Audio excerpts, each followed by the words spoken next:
Ciraro abu-abu di luar. Yuhu, halo guys, baru dapat lagi dengan kita video. Ambil air putih dulu kita mau minum sebelum kita mau berkegiatan di luar rumah. Air putih for badan katuk memang perlu sekali iyo tuh supaya tidak kekurangan cairan deng, tetap sehat pastinya. Ayo ngoni, jangan lupa juga minum air putih nih. Oke, langsung juga kita mau menuju keluar ini. Mari kita mau buka dulu nih gorden. Jangan taruh kira kita proyek satu gunung yang di meja setrika nih. Cek cuaca dulu di luar, napa somu mar belum ujang. Jadi kita ada mau berkegiatan di luar rumah, maksudnya cuma di muka rumah kendoon kita ada mau bersih ini abu-abu yang ada di langit-langit deng di dinding. Nah apa dia setelah sekian lama jadi semesti bersih karena dia sudah sarang-sarang begitu. Kita mau Ciraro dulu ke sana pada orang supaya ndak dapat lihat sama deng apa tuh langit-langit iyo tuh. Biasalah entah itu sarang laba-laba atau apa, pokoknya dia rupa bata kumpul-kumpul begitu dang tuh abu ya, namanya kan tuh rumah kan. Sedikit setengah mati karena dia ada tempel-tempel begitu DP abu-abu mar boleh juga tak ambe. Next kita sapu dulu ke sana sadiki karena ini abu-abu so full di bawah. Nanti kita mau Ciraro ulang tuh di bagian atas. Forngoni yang jeba uni kita pe video sehari-hari ini, terima kasih banyak supportnya, apalagi yang ja komen, ja like, makasih banyak nih. Inilah katuk no kira-kira kehidupan ibu rumah tangga kaum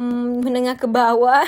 Atau apa aja bilang kalau orang ini ya, intinya bukan ibu-ibu pejabat katuk atau ibu-ibu sosialita yang dorang pelaki sultan-sultan. Aduh kasih yang bukan orang ini. So itu hari-harinya ndak heran ndak ada pembantu rumah tangga tuh jadi kerja semua kasih yang di rumah marnya ndak apa-apa sekali. Ini for orang mama-mama yang muda begini kong mesti baking sendiri di rumah adalah sebuah kekayaan dan kreativitas tersendiri. Iya toh bagaimana itu mama-mama. Berbahagialah katuk yang di rumah ada DP pembantu rumah tangga kang, kerjaan rumah jadi lebih gampang. Kong ini cuaca napa so coba mulai bergerimis. Kita soklar Ciraro tuh di langit-langit deng so sapu tuh di bagian agak dalam. Ini kita mau so sapu dulu ini tanpa parkir oto karena so abu sekali leh. Lain kali tuh bapak-bapak security dia so sapu akang Maria namanya juga di luar bagi ini angin sadiki ada sepunung abu lagi. Kita so sapu cepat-cepat supaya semua masuk di dalam karena so jaba ujang di luar so mulai lebih keras tuh ujang. Kita kalau dia so sapu begini sejujurnya ya sekali-sekali karena kebanyakan tuh kalau paitua ada paitua yang jauh tuh di luar dia so sapu, dia pel, dia aja bundur, memang luar biasa sekali tapi lagi itu. Cuma kebetulan sekarang paitua lagi pidinas, jadi kita jo dulu tuh so sapu kong, ya so sapu ala kadarnya sih, mau bapel, aduh lagi rawoy kong. Oke deh akhirnya kita soklar baso sapu ini guys, kita mau masuk jo dulu di dalam, sebelumnya kita mau cek dulu ini ujang ternyata dia cuma berinti-rinti sedikit begitu kong berhenti doe. Masuk di rumah kita langsung beralih ke bagian dapur, mau saya masuk dulu ini telur-telur kita udah cuci kemarin, mau saya taruh di kulkas supaya dia tahan lama iyo tuh karena ini telur banyak kong nyanda hari-hari ja baking telur jadi taruh di kulkas supaya dia boleh mau pakai beberapa hari lah, 1 minggu lebih lah. Kelar dengan urusan telur ayam ini kita so ada di muka meja makan ada roti dengan teh gula, kita mau minum dengan makan roti jo dulu ini. So lapar weta kita belum makan dan belum minum teh gula dari tadi, jadi mari jo kita mau makan roti jo dulu dan minum teh gula nih. Oke deh begitu jo dulu kita video kali ini, sampai baku dapat di kita video yang berikut. Dadah.